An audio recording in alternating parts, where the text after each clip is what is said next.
Hello viewers, ఎలా ఉన్నారు?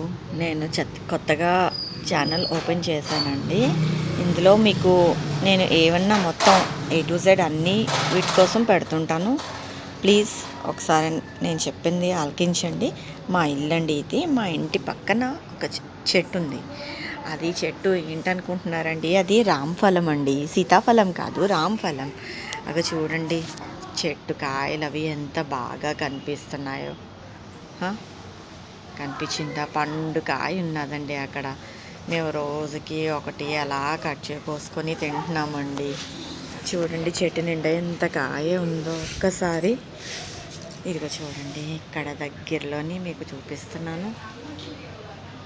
ఇది రామఫలం అండి. చెట్టు అయితే చాలా బాగుంది.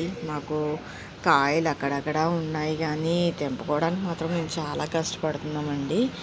ఇక్కడ మరి చెట్టు పొదల్లో కూడా ఒకటి ఇది ఉందండి. ఏంటంటే చూడు, మన హనీ బీస్ పెడతాయి కదా, ఏంటండి అది, తేనె పట్టు కూడా ఉందండి. చూడండి ఒకసారి ఎంత బాగా. ఈ కాలంలోని టౌన్లోని ఇలాగా చెట్టు అంటే రామఫలం చెట్టు, ఇలాంటి చెట్లు మొలిచి తినడం అనేది కొంచెం గ్రేటే కదండి. ఇవాళ రేపు ఇలాంటివి చూడాలి అంటే మాత్రం చాలా కష్టతరంగా ఉంటుందండి ఇది.